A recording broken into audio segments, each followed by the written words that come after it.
나는 탐정 정만이다. 나는 정의를 말하지 않는다. 그저 사실을 찾고 진실을 붙들고 그리고 단 하나의 원칙만 지킨다. 그건 증거는 거짓말하지 않는다. 모든 비극은 언제나 일상적인 소음 속에 몸을 숨긴다. 비가 억수같이 쏟아지는 밤이었다. 새벽 2시 반포의 낡은 복도식 아파트. 눅눅한 습기가 복도를 잠식하고 있었다. 망설임 없는 손놀림이 도어락 비밀번호를 눌렀다. 경쾌한 해제음과 함께 1204호의 문이 열렸다. 침입자는 신발도 벗지 않고 거실로 들어섰다. 인기척을 느낀 여자가 거실로 나오자마자 그는 품에서 묵직한 둔기를 꺼내들었다. 비명은 짧았다. 탁자가 엎어지고 화분이 깨지는 파열음, 그리고 둔탁한 타격음이 빗소리에 묻혔다.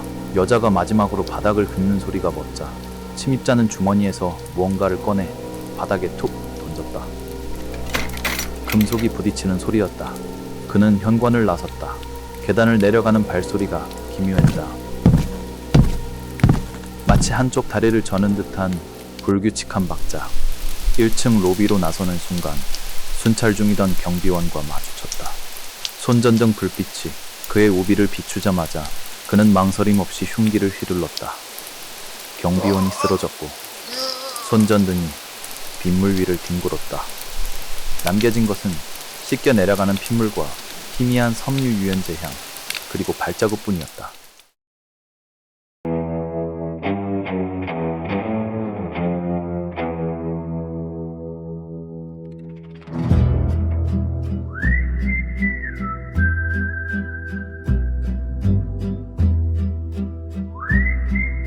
사무실 창문이 덜컹거렸다. 며칠째 이어지는 장마는 도시의 모든 먼지를 씻어내려는 듯했지만 내 경험상 비는 그저 더러운 것들을 하수구 깊숙한 곳으로 밀어 넣을 뿐이었다. 눅눅한 습기가 사무실 소파 가죽에 달라붙어 불쾌한 냄새를 피워 올렸다. 나는 식어빠진 인스턴트 커피를 한 모금 들이키며 책상 위에 놓인 카메라 렌즈를 닫고 있었다.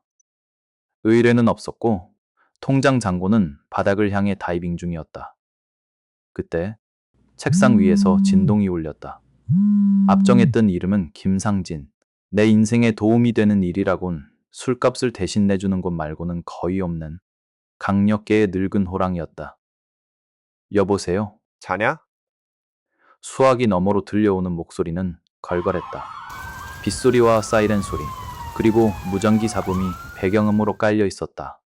현장이다. 그것도 아주 시끄러운 현장. 돈 안 드는 안부 전하면 끊어요. 지금 중요한 명상 중이니까. 개소리 말고 튀어와. 반포다. 주소 찍어 보낼 테니까 30분 내로 와. 형사님이 해결하시죠. 민간인 탐정이 낼 자리가 아닌 것 같은데. 단순한 건이면 너 안 불렀어. 와서 네 그 삐딱한 눈으로 좀 봐라. 냄새가 나니까. 전화는 일방적으로 끊겼다. 냄새가 난다라. 상진이 형의 촉은 낡은 형사물 영화에나 나올 법한 미신 같았지만 불행히도 적중률이 꽤 높았다. 나는 렌즈를 가방에 쑤셔넣고 자리에서 일어났다. 우산을 챙기려다 관뒀다. 어차피 젖을 게 뻔했다. 현장은 반포의 한 대단지 아파트였다. 입구부터 요란했다. 폴리스 라인이 쳐져 있었고 우비를 입은 순경들이 들이닥치는 기자들을 막느라 진땀을 빼고 있었다. 구급차의 붉은 경광등이 빗줄기를 붉게 물들이며 돌아갔다. 나는 익숙하게 폴리스 라인 밑으로 고개를 숙이고 들어갔다. 막아서려는 순경에게 상진이 형의 이름을 대자 그는 곤란한 표정을 지으면서도 길을 터주었다. 105동 입구. 상진이 형은 로비 구석에서 접은 담배를 입에 물고 있었다. 찌푸린 미간에는 깊은 주름이 패여 있었다. 그는 나를 발견하고는 턱짓으로 승강기를 가리켰다. 왔냐? 12층이다. 우리는 말없이 엘리베이터에 탔다. 좁은 공간에 젖은 옷 냄새와 담배 냄새가 섞여 맴돌았다. 상진이 형은 피곤한 듯 눈을 비비며 사건 개요를 읊었다. 피해자는 30대 여성. 이혼 후 혼자 살고 있었어. 목격자는 1층 경비원. 범인이 도주하면서 경비원을 흉기로 찔렀다. 다행히 생명에는 지장이 없지만 의식은 오락가락해. 전형적인 치정살인 같은데요. 전 남편은요? 그게 문제야. 상진이 형이 한숨을 쉬며 버튼을 눌렀다. 용의자가 너무 확실해. CCTV에 찍힌 인상착의, 범행 시간, 동기까지. 전 남편인 박도훈이 유력해. 그런데 현장이 이상해. 뭐가요? 너무 자기적이야. 꼭 내가 범인이요 라고 광고하는 것 같단 말이지. 근데 묘하게 아귀가 안 맞아. 네가 가서 직접 봐. 내 감이 틀린 건지 아니면 누군가 판을 짠 건지. 엘리베이터가 12층에 도착했다. 맑은 도착음이 무겁게 가라앉은 공기를 갈랐다. 복도에는 감식 반원들이 분주하게 움직이고 있었다. 하얀 방진복을 입은 그들 사이로 활짝 열린 1204호 현관문이 보였다. 그 안쪽 어둠 속에서 비릿한 피 냄새가 훅 끼쳐왔다. 나는 주머니에서 라텍스 장갑을 꺼내 끼며 물었다. 박도훈 말고 다른 용의자는요? 둘 더 있어. 피해자의 현재 애인이라는 남자, 그리고 빚독촉하던 사채업자. 셋 다 알리바이가 애매해. 단순한 강도 살인이 아니다. 면식범의 소행이다. 그것도 아주 감정이 실린. 나는 상진이 형의 등을 떠밀며 현장 안으로 발을 들였다. 가보죠. 시체는 거짓말 안 하니까. 형사의 직감과 탐정의 논리. 이 두 가지가 섞이면 꽤 괜찮은 그림이 나오곤 했다. 하지만 이번 그림은 생각보다 훨씬 지저분할 것 같다는 예감이 들었다. 복도 바닥에 떨어진 한 묻은 족적 하나가 눈에 들어왔다. 왼쪽이 조금 더 깊게 패인 발자국. 범인은 다리를 전다. 혹은 저는 척을 했거나. 나는 카메라 셔터를 누르기 시작했다. 사건은 이미 시작됐고 나는 이 진흙탕 싸움에 발을 담갔다. 되돌리기엔 늦었다. 현관을 넘어서자마자 코를 찌른 것은 비릿한 혈향이었다. 쇠가 녹슬 때 나는 냄새와 오래된 곰팡내, 그리고 묘하게 달큰한 섬유유연제 향이 뒤섞여 역겨운 불협화음을 만들어내고 있었다. 1204호의 거실은 그야말로 폭풍이 휩쓸고 지나간 자리 같았다. 나는 카메라를 들어 셔터를 눌렀다. 플래시가 터질 때마다 어둠 속에 숨어있던 참혹한 현장이 흑백의 잔상처럼 망막에 박혔다. 피해자는 거실 중앙, 소파와 낮은 테이블 사이에 쓰러져 있었다. 30대 여성. 하얀 실내복은 붉게 물들어 본래의 색을 잃었다. 머리 쪽의 상처가 치명상인 듯했다. 주변에 흩어진 혈흔의 비상 각도를 보니 범인은 서 있는 상태에서 피해자를 내려친 것이 분명했다. 저항 흔적이 있어 상진이 형이 장갑 띈 손으로 바닥을 가리켰다. 깨진 화분 조각과 흙이 카펫 위에 어지럽게 널려 있었다. 테이블 유리는 금이가 있었고 그 위에는 날카로운 것에 긁힌 듯한 긴 자국이 선명했다. 피해자가 마지막 순간에 무언가를 잡으려다 긁은 손톱 자국일 것이다. 그 처절함이 손끝에 전해지는 듯해 미간이 찌푸려졌다. 나는 바닥에 한쪽 무릎을 꿇고 앉아 파편들을 살폈다. 도어락은 파손되지 않았어. 비밀번호를 알고 들어왔다는 거지. 상진이 형의 말에 나는 고개를 끄덕였다. 면식범. 그것도 아주 가까운 사이. 하지만 피해자는 범인을 보고 도망치거나 숨지 않았어요. 거실까지 들어오게 뒀지. 대화를 하려 했거나 당심했거나. 전 남편 박도훈이 유력한 이유가 그거야. 비밀번호를 공유했을 가능성이 높으니까. 하지만 뭔가 걸렸다. 나는 깨진 화분 조각 사이에서 반짝이는 무언가를 발견했다. 작은 금속 조각이었다. 핀셋으로 집어 올렸다. 지퍼 손잡이의 일부처럼 보였다. 낡고 다른 금속. 범인의 옷에서 떨어진 것일까? 아니면 피해자의 것일까? 형, 이거 봐요. 상진이 형이 다가와 들여다보았다. 지퍼? 꽤 낡았네. 싸구려 점퍼 같은데 달린 것 같은데. 범인이 몸싸움 중에 떨어뜨렸을 수도 있겠네요. 그리고 여기 나는 바닥에 찍힌 피 묻은 발자국을 가리켰다. 거실에서 현관으로 이어지는 발자국은 명확한 패턴을 보이고 있었다. 왼쪽 발자국은 뒤꿈치까지 선명하게 찍힌 반면 오른쪽 발자국은 앞부분만 진하게 찍혀 있었다. 보폭도 불규칙했다. 절름발이. 상진이 형이 낮게 중얼거렸다. CCTV에 찍힌 놈도 다리를 절었어. 밭도우는 멀쩡해. 그게 알리바이의 핵심이야. 놈은 다리를 다친 적이 없거든. 일시적인 부상일 수도 있고 연기일 수도 있죠. 하지만 나는 발자국을 따라 현관까지 걸어갔다. 발자국의 간격이 좁아지는 구간이 있었다. 범인이 잠시 멈칫한 곳이다. 그 위치는 거실 장식장 바로 앞이었다.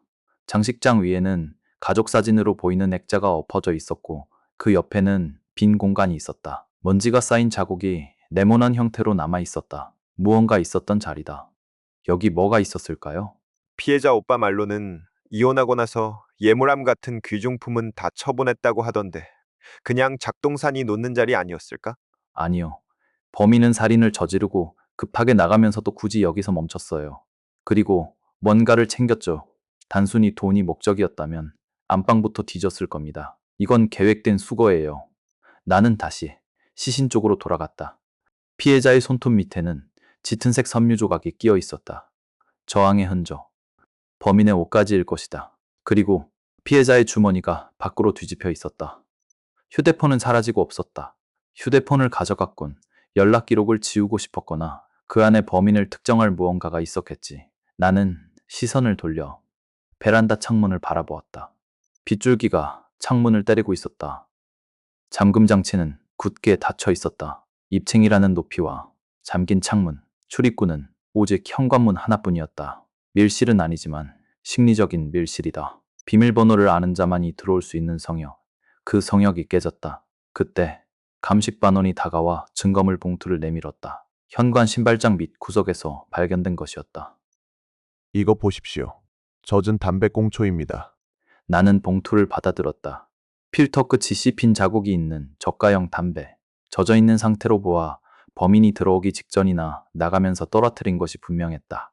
DNA 나오겠네. 상진이 형의 표정이 밝아졌다. 하지만 나는 찜찜함을 지울 수 없었다. 비밀번호를 알고 족적을 남기고 담배꽁초까지 흘렸다? 너무 자기적이다. 마치 나를 잡아보라는 듯이 혹은 누군가를 범인으로 몰아가려는 듯이 증거가 넘쳐났다. 형, 이거 너무 쉽지 않아요? 뭐가?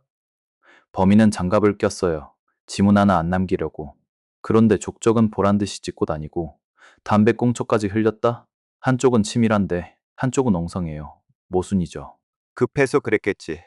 사람 죽이고 제정신인 놈이 어디 있냐? 상진이 형은 대수롭지 않게 넘겼지만 내 머릿속의 경고등은 꺼지지 않았다. 범인은 다리를 전다. 그리고 특정한 물건을 가져갔다. 둔기를 휘두른 솜씨는 잔혹했지만 뒤처리는 어설프다. 이 부조화가 가리키는 것은 무엇일까? 나는 수첩을 꺼내 메모했다. 면식범, 도어락 해제, 절름발이, 오른발이 불편함, 사라진 물건, 장식장위, 휴대폰 모순된 행동, 장갑, 담배꽁초, 족적. 이제 그 유력한 용의자들을 만나러 가보죠. 누구 다리가 불편한지, 누가 저 싸구려 담배를 피우는지.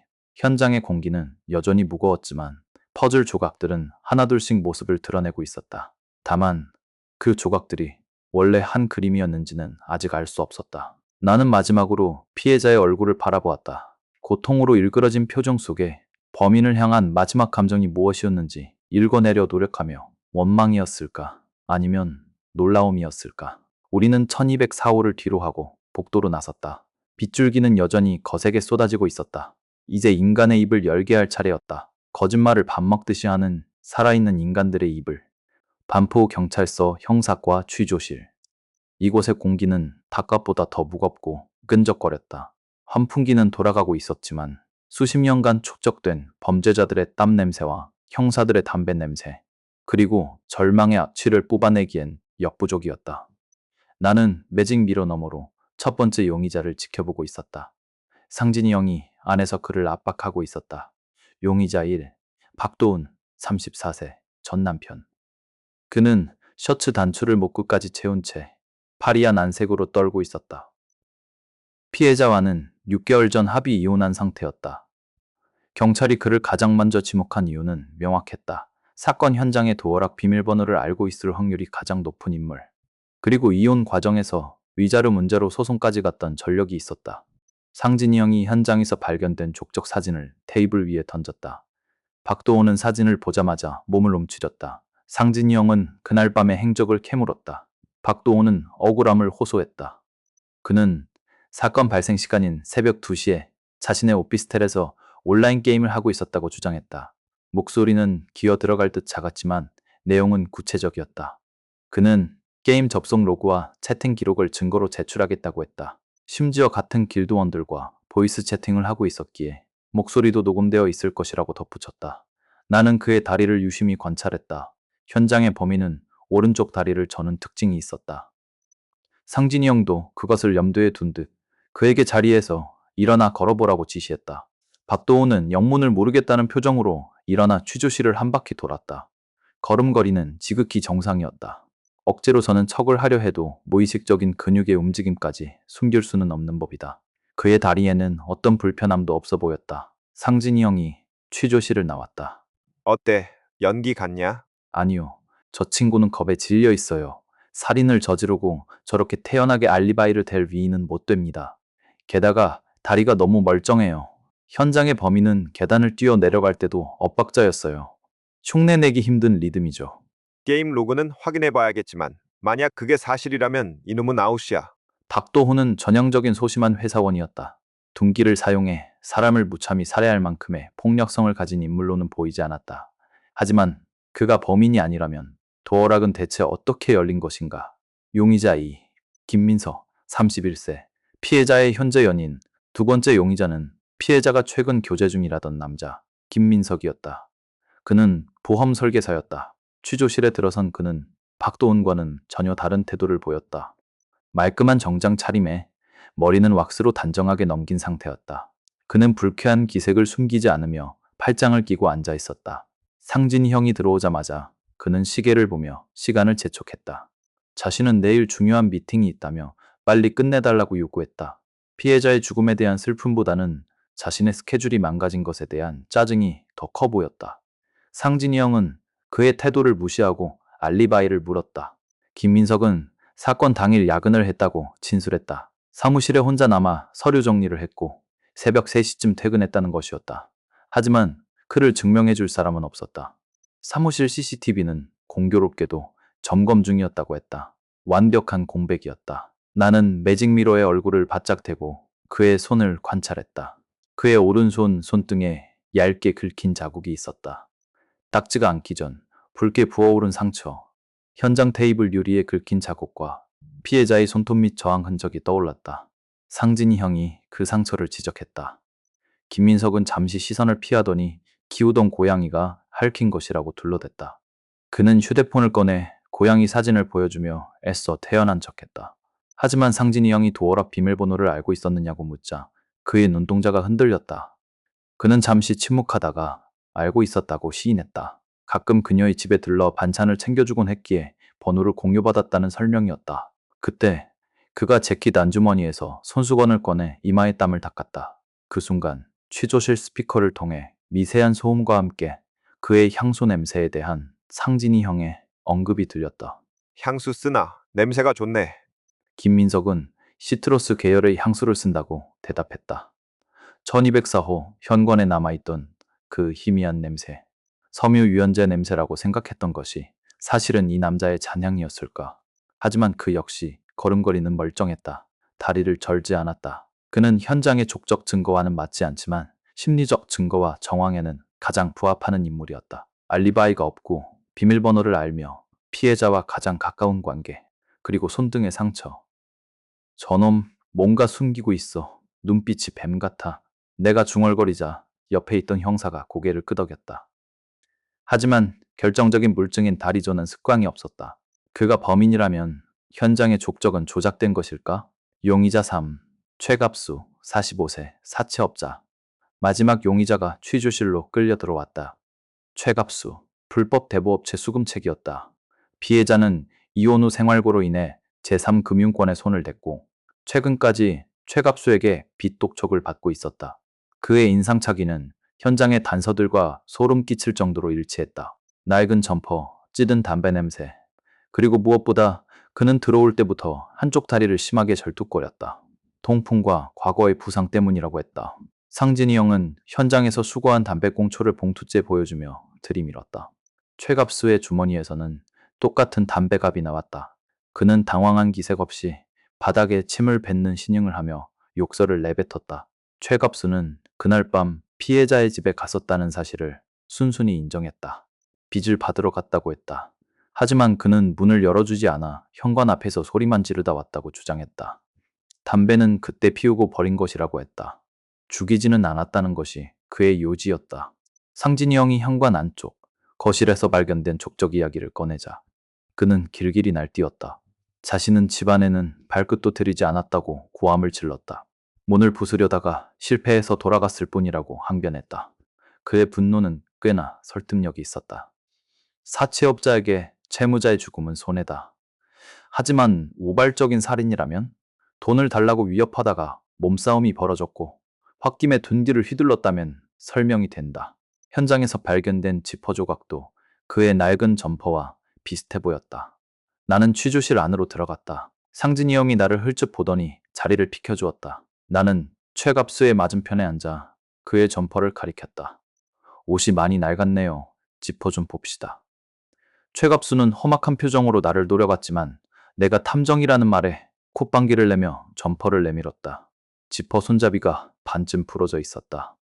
현장에서 발견된 금속 조각과 정확히 맞아 떨어질 것 같은 모양새였다. 이거 어디서 부러졌습니까? 그는 며칠 전 술 먹고 넘어지다 그런 거라고 둘러댔다. 하지만 시선은 불안하게 내 눈을 피했다. 그는 모든 물리적 증거, 담배, 족적, 지퍼, 다리를 완벽하게 충족하고 있었다. 너무 완벽해서 오히려 의심스러울 정도로 나는 취조실을 나와 복도 벤치에 앉아있는 상진이 형에게 다가갔다. 비는 여전히 그칠 줄 모르고 창문을 때리고 있었다. 어때? 셋 중 누구 같아? 상진이 형이 담배를 입에 불며 물었다. 박도우는 알리바이가 확실하고 담력이 없어요. 제외. 그럼 김민석 아니면 최갑수인데. 김민석은 비밀번호를 알고 동기도 의심스럽지만 족적이 안 맞아요. 최갑수는 모든 증거가 그를 가리키고 있지만 도어락을 열 수 없었죠. 밖에서 소리만 질렀다고 했으니까요. 최갑수가 거짓말을 하는 걸 수도 있지. 피해자가 겁에 질려 문을 열어줬거나 억지로 밀고 들어갔거나 그렇다면 도어락의 강제 개방 흔적이나 파손이 있어야 하는데 너무 깨끗했어요. 마치 제 집 드나들 듯 자연스럽게 열렸단 말이죠. 모순이었다. 비밀번호를 아는 자 김민석은 족적이 다르고 족적과 물증이 일치하는 자 최갑수는 비밀번호를 모른다. 범인은 이 모순 속에 숨어 있었다. 누군가는 거짓말을 하고 있고 누군가는 진실을 말하고 있지만 그 진실이 왜곡되어 있었다. 나는 수첩에 적힌 세 사람의 이름을 내려다보았다. 박도훈, 완벽한 알리바이. 김민석, 불확실한 알리바이, 손해 상처. 비밀버, 최갑수, 현장 증거 일치, 도어랑, 미스터리. 형, 최갑수의 점퍼와 현장 지퍼 조각, 국과수에 긴급으로 보내서 대조해봐요. 그리고 김민석의 손상처, DNA 채취했죠? 피해자 손톱 및 섬유랑 대조하고요. 당연하지. 결과는 내일 아침이나 나올 거야. 그리고 하나 더요. 나는 머릿속을 스치는 어떤 가능성을 떠올렸다. 범인은 1층에서 경비원을 찔렀다. 그리고 사라진 물건. 장식장 위에 있던 네모난 자국. 김민석이 타고 다니는 차. 블랙박스 좀 확보해 주세요. 그리고 최갑수가 빚 독촉하러 갔을 때 혼자 갔는지 누구랑 같이 갔는지도 확인이 필요해요. 세 명의 용의자. 그들은 각자 다른 이유로 범인처럼 보였고 동시에 범인이 아닌 것처럼 보였다. 마치 누군가 이 세 사람의 특징을 교묘하게 섞어놓은 프랑켄슈타인 같은 범죄였다. 나는 다시 한번 1204호의 풍경을 떠올렸다. 빗소리, 섬유유연제 냄새, 그리고 절뚝거리는 발소리. 그 밤 그곳에 있었던 진짜는 누구였을까? 밤새 퍼붓던 비가 그치고 잿빛 새벽이 밝아오고 있었다. 나는 편의점 앞 플라스틱 의자에 앉아 눅눅해진 담배를 비벼 껐다. 상진이 형이 국과수 긴급 감정 결과서를 들고 내게 다가왔다. 그의 표정은 이미 사건이 종결된 사람처럼 홀가분해 보였지만 눈 밑의 그늘은 여전히 짙었다. 나왔다. 정만아, 네 촉이 반은 맞고 반은 틀렸어. 상진이 형은 결과서를 내밀며 설명을 시작했다. 현장에서 발견된 담배꽁초의 DNA는 예상대로 사채업자 최갑수의 것과 일치했다.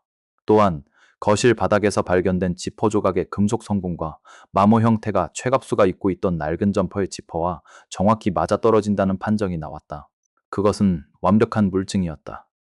1204호 거실에 최갑수가 있었다는 움직일 수 없는 과학적 증거였다. 상진이 형은 이제 영장을 청구하고 최갑수를 긴급 체포하겠다고 했다. 모든 정황이 그를 가리키고 있었다. 빗독촉, 폭력 전과, 현장에 지문 없는 장갑, 그리고 결정적인 DNA와 파편. 하지만 나는 결과서를 받아들고 한참을 들여다보았다. 너무 깨끗했다. 마치 정답지가 미리 인쇄된 시험지처럼. 형, 지퍼 조각 좀 다시 보여줘요. 나는 증거물 봉투에 담긴 지퍼 손잡이를 확대경으로 관찰했다. 낡아서 부러진 단면. 금속 피로에 의한 자연스러운 파손처럼 보였다. 하지만 단면의 거칠기가 미세하게 규칙적이었다. 억지로 힘을 주어 뜯어낸 것이 아니라 니퍼 같은 도구로 집어서 꺾은 듯한 눌림 자국이 희미하게 남아 있었다. 증거는 거짓말을 하지 않는다. 하지만 누군가 거짓말을 하도록 증거를 가르칠 수는 있지. 나는 자리에서 일어났다. 상진이 형이 의아한 표정으로 나를 잡았다. 나는 아파트 단지 내 쓰레기 집화장으로 향했다. 사건 발생 시각은 새벽 2시, 비가 억수같이 쏟아지던 시간. 범인은 피 묻은 옷과 흉기를 들고 멀리 도망가지 못했을 것이다. 특히 1층에서 경비원과 마주치는 변수까지 발생했다. 당황한 범인은 가장 가까운 은폐 장소를 찾았을 것이다.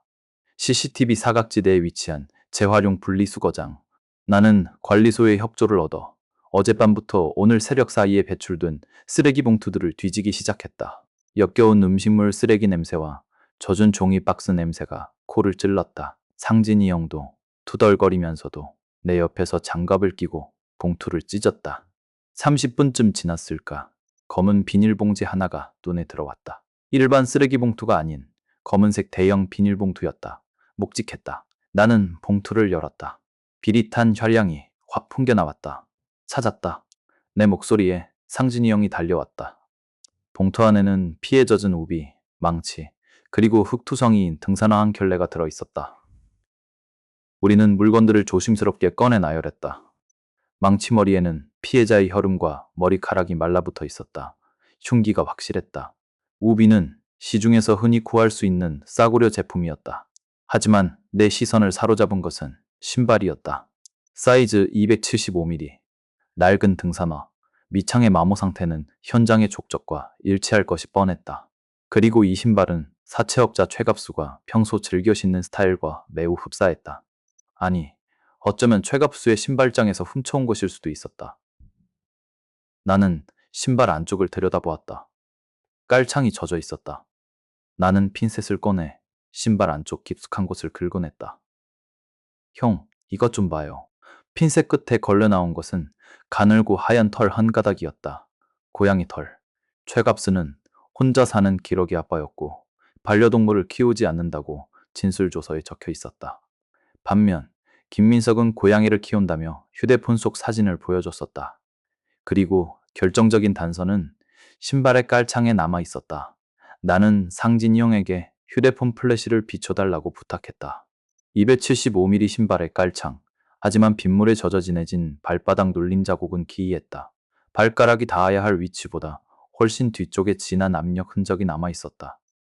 뒤꿈치 부분은 헐거워서 마찰에 의해 보풀이 일어나 있었다. 이 신발을 신은 사람은 발이 275mm가 아니에요. 훨씬 작아요. 대략 260mm 정도. 큰 신발을 억지로 신고 뛰었으니 당연히 걸음걸이가 부자연스러울 수밖에 없었다. 발이 신발 안에서 곁돌았을 테니까. 그래서 CCTV 속 범인은 다리를 저는 것처럼 보였고 현장의 족적은 앞코나 뒤꿈치 안쪽만 깊게 패는 불규칙한 형태를 띠었던 것이다. 범인은 최갑수의 신발을 훔쳐 신고 그의 담배꽁초를 주워와 현장에 뿌리고 그의 옷에서 떼어낸 지퍼 조각을 흘렸다. 완벽한 도명을 씌우기 위해. 그리고 하나 더. 나는 오비 주머니에 손을 넣었다. 손끝에 딱딱하고 네모난 물체가 닿았다. 꺼내보니 손바닥만한 스마트폰이었다. 액정은 깨져 있었지만 케이스는 익숙했다. 피해자의 사라진 휴대폰이었다. 나는 휴대폰의 전원 버튼을 눌러보았다. 배터리가 방전되어 켜지지 않았다. 하지만 이 휴대폰이 여기에 있다는 것 자체가 중요했다. 강도살인으로 위장하기 위해 가져간 것이 아니라 단순히 버리기 위해 가져온 것이다. 최갑수는 자기 알리바이를 입증하려고 발악을 하고 있었어. 그런데 범행 도구와 피해자의 물건을 아파트 단지 내 쓰레기장에 버린다? 그것도 자기 DNA가 묻은 담배꽁초를 현장에 흘린 채로? 말이 되지 않았다. 최갑수가 진범이라면 흉기와 옷까지는 멀리 강물에 던졌어야 했다. 이렇게 쉽게 발견될 곳에 버린 것은 누군가가 발견되기를 원했기 때문이다. 최갑수를 지목하는 증거들이 담긴 이 쓰레기 봉투를. 범인은 서둘렀어. 1층에서 경비원과 마주치는 바람에 계획이 틀어진 거야. 원래는 멀리 갖다 버리려 했겠지만 경비원이 깨어나 신고할까봐 겁을 먹고 단지 내에 급하게 유기한 거지. 상진이 형의 눈빛이 매섭게 변했다. 그럼 발 사이즈 260mm의 고양이를 키우고 최갑수에게 죄를 뒤집어 씌울 만큼 머리가 돌아가는 놈. 김민석, 나는 젖은 등산화를 내려놓았다. 퍼즐이 맞춰지고 있었다. 하지만 아직 부족했다. 김민석이 범인이라는 것을 증명하려면 그가 어떻게 최갑수의 물건들을 구했는지, 그리고 가장 중요한 도어락의 비밀을 풀어야 했다. 나는 피해자의 휴대폰을 증거물 봉투에 담았다. 이 휴대폰, 디지털 포렌식 빨리 돌려야 해요. 그리고 김민석의 차, 블랙박스가 아니라 내비게이션 기록을 봐야겠어요. 최근에 최갑수의 사무실이나 집 근처를 배회한 적이 있는지. 그때 내 머릿속을 스치는 또 하나의 기억. 현장 장식장 위에 네모난 먼지 자국. 사라진 것은 귀금속이 아니었다. 형, 피해자 집에 펫캠이나 홈 CCTV 있었는지 확인했어요? 아니, 그런 건 발견 못했는데. 왜? 고양이를 키우는 김민석이 반찬을 챙겨주러 자주 왔다고 했죠. 만약 피해자가 고양이를 잠시 맡아줬거나 김민석이 선물한 펫캠이 있었다면요. 장식장 위에 그 네모난 자국, 홈카메라 스탠드 자국일 수도 있어요. 범인이 휴대폰을 가져간 이유, 펫캠의 영상이 휴대폰 앱과 연동되어 있기 때문일 수도 있다. 그렇다면 클라우드 서버에 영상이 남아있을지도 모른다. 비는 그쳤지만 이제 진짜 폭풍이 몰아칠 차례였다. 나는 흑투성이가 된 손을 털며 일어났다. 갑시다. 김민석 잡으러. 아니, 그 전에 확인할 게 있어요. 그놈의 완벽한 스케줄부터 깨부숴야죠. 비가 그친 도시는 물기를 머금어 채도가 높았다. 하지만 내 눈에는 그 선명함이 오히려 역겨웠다. 세상이 깨끗해진 척 시치미를 떼고 있는 것 같아서였다. 상진이 형의 차 안에서 나는 다시 한번 국과수 감정서와 증거물들을 늘어놓고 틀린 그림 찾기를 하고 있었다. 형, 이 지퍼 조각 말이에요. 나는 확대겸을 통해 지퍼의 절단면을 보여주었다. 이건 찢어진 게 아니에요. 잘린 겁니다. 상진이 형이 운전대를 잡은 채 곁눈질했다. 금속 피로로 부러진 단면은 거칠고 불규칙해야 한다. 하지만 이 조각의 단면은 미세하게 안쪽으로 짓눌린 후 깔끔하게 끊겨 있었다. 누군가 도구를 사용해 아주 정교한 힘으로 절단했다는 증거였다. 최갑수가 빚 받으러 가서 몸싸움을 하다가 주머니에서 니퍼를 꺼내 자기 옷 지퍼를 잘라서 바닥에 뿌렸다? 말이 안 되죠. 이건 현장에서 발생한 파편이 아니라 미리 준비된 소품이에요. 범인은 최갑수의 낡은 점퍼를 훔쳤다. 그리고 범행 현장에 실수를 가장한 증거를 남기기 위해 지퍼를 인위적으로 잘라냈다. 그것도 아주 성능 좋은 절단 공구로. 그리고 275mm 신발 속에 남은 260mm의 발자국. 헐거워서 생긴 뒤꿈치의 복풀. 범인은 발이 작아요. 김민석이죠. 그놈 알리바이는 사무실 CCTV가 고장났다며. 그게 문제예요. CCTV가 고장난 게 아니라 꺼진 거라면요? 나는 김민석의 직업을 떠올렸다. 보험 설계사. 꼼꼼함이 생명인 직업이다. 그런 자가 자신의 사무실 보안이 뚫려 있는 시간을 방치했다는 건 부자연스럽다. 우리는 먼저 김민석의 사무실이 아닌 그의 집으로 향했다. 영장은 없었지만 상진이 형의 배치와 나의 뻔뻔함이면 문을 열게 하는 건 어렵지 않았다. 김민석은 출근한 상태였고 집에는 아무도 없었다. 우리는 관리실에 가스 누출 신고 핑계를 대고 문을 열게 했다. 김민석의 오피스텔은 모델하우스처럼 정돈되어 있었다. 먼지 하나 없는 바닥, 색깔별로 정리된 옷장, 그리고 거실 한편에 마련된 유리 장식장. 그곳에 나의 가설을 입증할, 아니 그 이상을 보여주는 풍경이 펼쳐져 있었다. 건담 프라모델. 수십 개의 로봇들이 정교한 자세로 도열해 있었다. 도색 마감은 완벽했고 데칼은 오차 없이 붙어 있었다. 그리고 그 옆에 놓인 작업 책상. 그곳에는 각종 도료와 붓, 그리고 수십 종류의 공구가 가지런히 정렬되어 있었다. 나는 책상 위에 놓인 공구 하나를 집어들었다. 외날 니퍼. 프라모델의 부품을 런너에서 떼어낼 때 플라스틱이 하얗게 뜨지 않도록 깔끔하게 잘라내는 고가의 정밀 공구였다. 형, 이거 봐요. 나는 주머니에서 증거물인 지퍼 조각을 꺼내 니퍼의 날 사이에 대보았다. 날의 각도와 지퍼에 눌린 자국이 소름 끼치도록 일치했다. 범인은 이 니퍼로 최갑수의 쇠지퍼를 똑 끊어서 가져간 것이다. 플라스틱을 다루듯 사람의 인생을 조립하고 분해하려는 듯이. 그때 책상 아래 구석에 놓인 고양이 캣타워가 눈에 들어왔다. 하지만 고양이는 보이지 않았다. 밥그릇은 깨끗하게 비어 있었고 화장실 모래에는 사용 흔적이 거의 없었다. 나는 바닥을 훑었다. 털이 없었다. 고양이 털 알러지가 있는 사람처럼 집안은 지나치게 청결했다. 고양이를 키운다고? 웃기는 소리. 김민석은 고양이를 키우지 않는다. 캣타워와 용품들은 보여주기식 혹은 알리바이용 소품일 뿐이다. 그렇다면 4번 증거, 쓰레기장 신발 속의 하얀 고양이 털은 어디서 온 것인가? 나는 박도훈을 떠올렸다.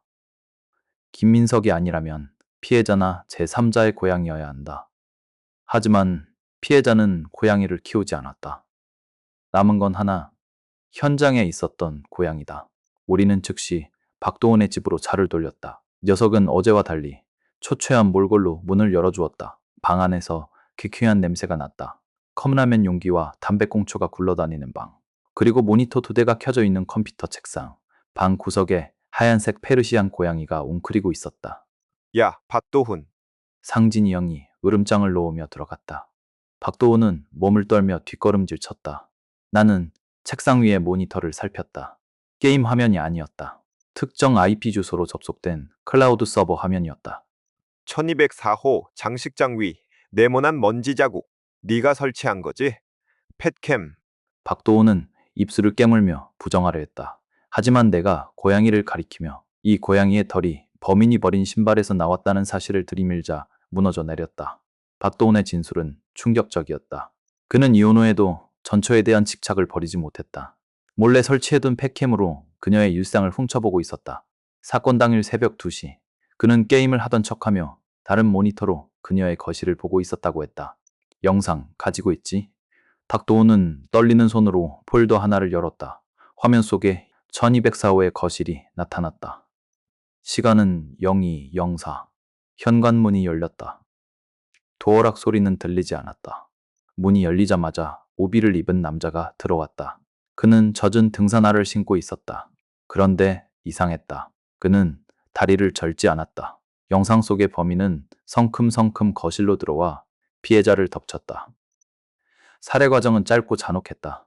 그리고 그 직후 범인의 행동이 이어졌다. 그는 주머니에서 비닐 지퍼백을 꺼냈다. 그 안에서 젖은 담배꽁초를 핀셋으로 집어 현관 신발장 밑으로 툭 던졌다. 그리고 주머니에서 또 다른 금속 조각을 꺼내 깨진 화분 옆에 놓았다. 모든 것이 연출된 연극이었다. 그때 범인이 무언가를 찾는 듯 두리번거렸다. 그때 박도훈의 고양이가 소파 밑에서 튀어나와 범인의 다리에 매달렸다. 범인은 신경질적으로 발길질을 했고 그 과정에서 고양이의 털이 젖은 등산화 안쪽이나 겉면에 묻었을 것이다. 그리고 마지막 반전. 범인은 거실을 나가기 직전 현관 앞 거울을 보며 옷매무새를 다듬었다. 그러더니 갑자기 오른쪽 다리를 축 늘어뜨리고 어깨를 기울였다. 연기 연습.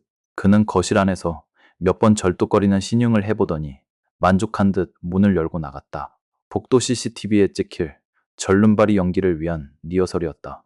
이 개자식. 상진이 형이 주먹을 꽉 쥐었다. 화면 속 범인의 얼굴은 마스크와 모자로 가려져 있었다. 하지만 그가 발길질을 할 때 오비 소매가 걷히며 손목시계가 드러났다.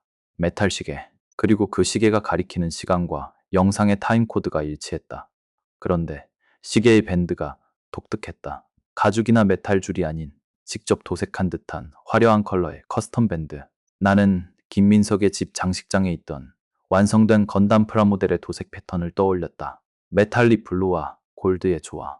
영상 속 시계줄의 패턴과 정확히 일치했다. 증거는 거짓말을 하지 않지. 하지만 놈은 거짓말을 너무 많이 했어. 너무 완벽하게 하려다가 자기 자신의 작가적 욕망을 참지 못한 거야. 프라모델을 조립하듯 살인 현장을 조립한 남자. 니퍼로 지퍼를 자르고 족적을 계산하고 연기까지 연습한 완벽주의자. 하지만 그는 고양이 털이라는 변수와 자신의 취향이 담긴 시계줄이라는 디테일을 놓쳤다. 가자 형. 놈이 작품을 완성했다고 착각하고 있을 때 부숴버려야지. 박도훈의 컴퓨터에서 영상 파일을 복사했다. 이제 모든 준비는 끝났다. 놈에게 빠져나갈 구멍은 없다. 260mm의 발, 정밀 니퍼. 그리고 이 영상이 놈의 목을 조를 것이다. 김민석의 사무실은 그가 조립한 건담 프라모델처럼 지나치게 매끄러웠다. 통유리 너머로 들어오는 오후의 햇살이 대리석 바닥에 반사되어 눈을 찔렀다. 그는 상담 테이블에 앉아 고객에게 보험 상품을 설명하고 있었다. 완벽한 수트핏, 신뢰감을 주는 미소, 그리고 손목에서 빛나는 그 커스텀 시계, 모든 것이 계산된 연출이었다. 우리가 문을 열고 들어서자 공기의 흐름이 바뀌었다. 상진이 형은 말없이 문을 잠갔다. 철커. 그 둔탁한 소리에 김민석의 시선이 우리에게 꽂혔다. 그는 고객에게 정중히 양해를 구하고 자리를 피하게 했다. 그의 얼굴에는 불쾌함과 당혹감이 교차했지만 여전히 매너 있는 비즈니스맨의 가면을 유지하고 있었다. 그는 우리에게 무슨 일이냐고 물었다. 업무 방해로 신고하겠다는 뉘앙스가 섞인 정중한 경고였다. 신고는 우리가 해야지. 사기 및 살인 혐의로.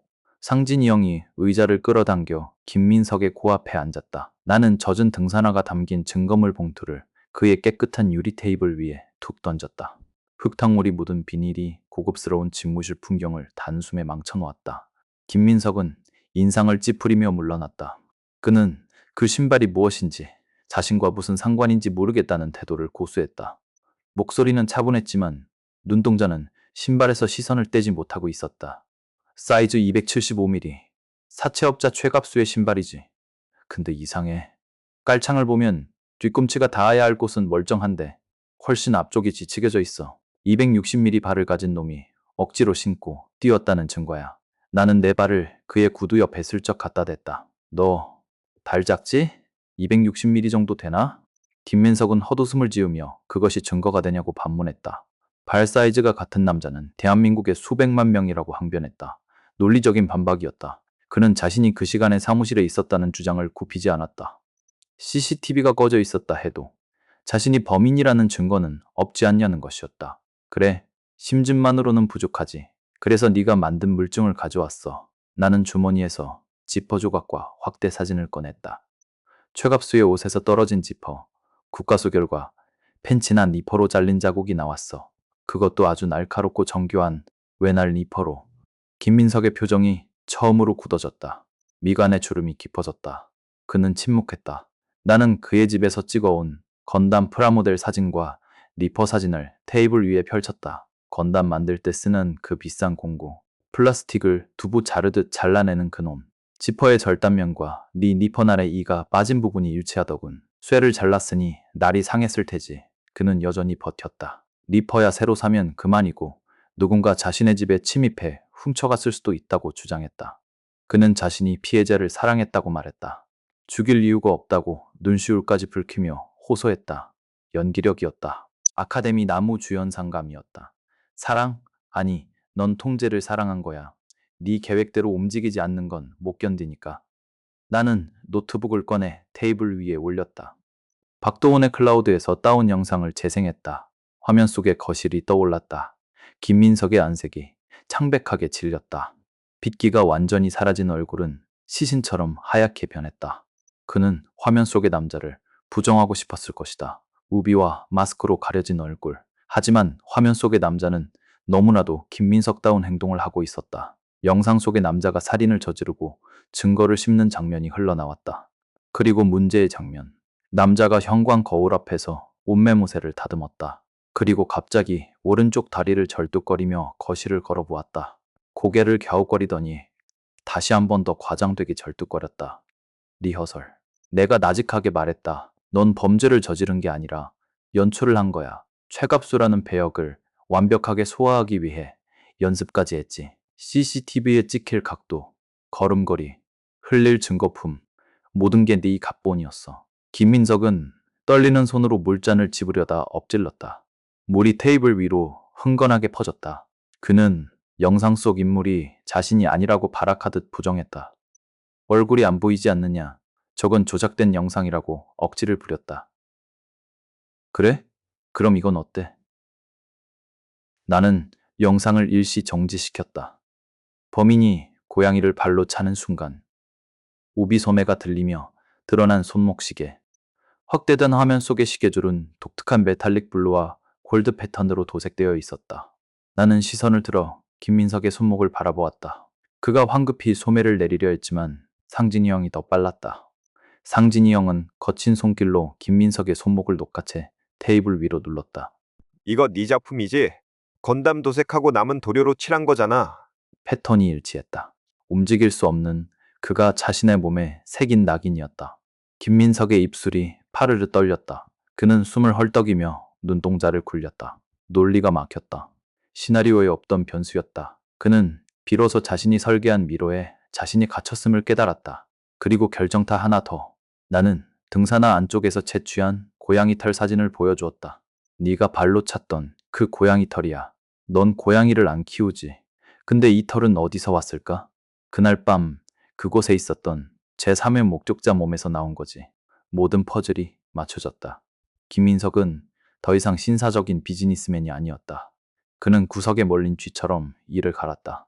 그는 자신이 피해자를 위해 얼마나 헌신했는지, 그녀가 얼마나 감사할 줄 모르는 여자였는지 횡설수설하기 시작했다. 그녀가 헤어지자고 했을 때 자신의 완벽한 인생에 흠집이 나는 것을 견딜 수 없었다는 본심이 터져 나왔다.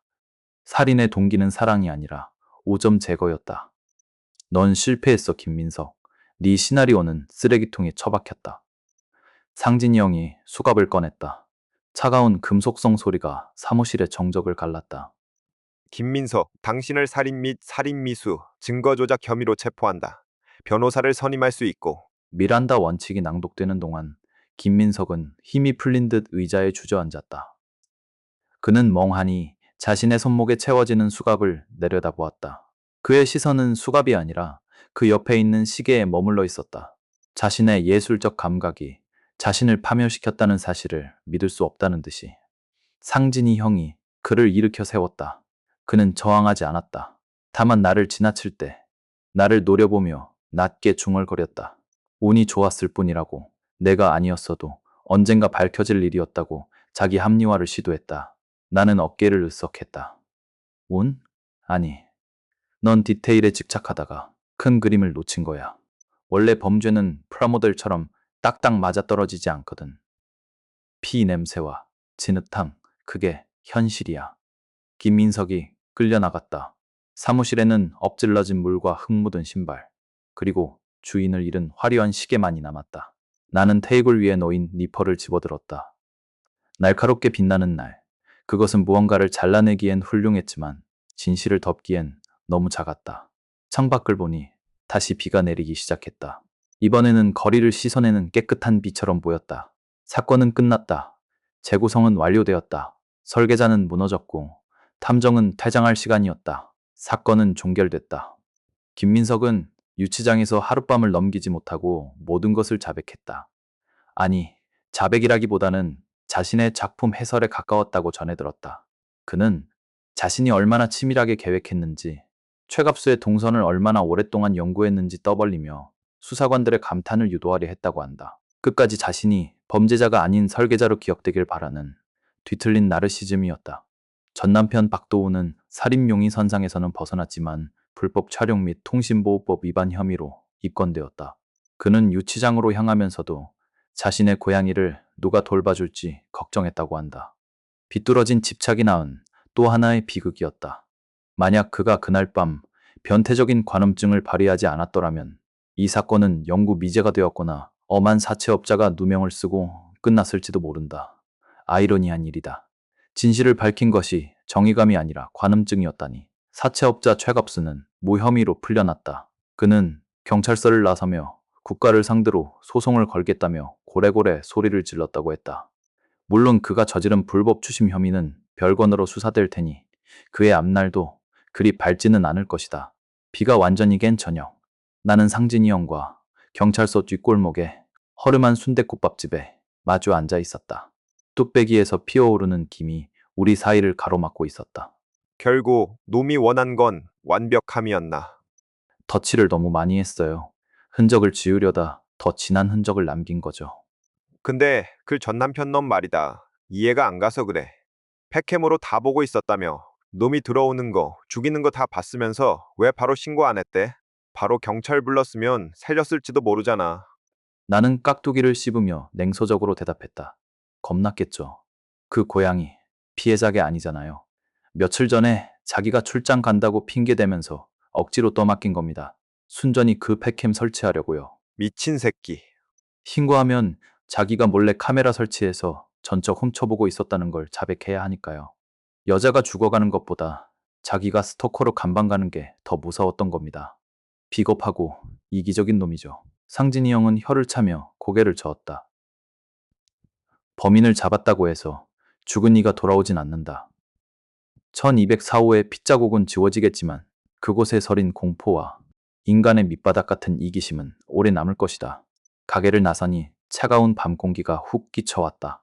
네온 사인이 무롱덩이에 비쳐 일그러지고 있었다. 탐정은 청소부와 같다. 누군가 싸질러 놓은 악취나는 오물을 치우고 진실이라는 이름의 찌꺼기를 건져 올린다. 손이 더러워지는 건 피할 수 없다. 가라. 조심하고. 상진이 형의 뒷모습이 어둠 속으로 사라졌다. 나는 담배에 불을 붙였다. 매체한 연기가 화공으로 흩어졌다. 오늘 밤은 푹 잘 수 있을 것 같다. 꿈에 1204호의 여자가 나오지 않는다면 말이다.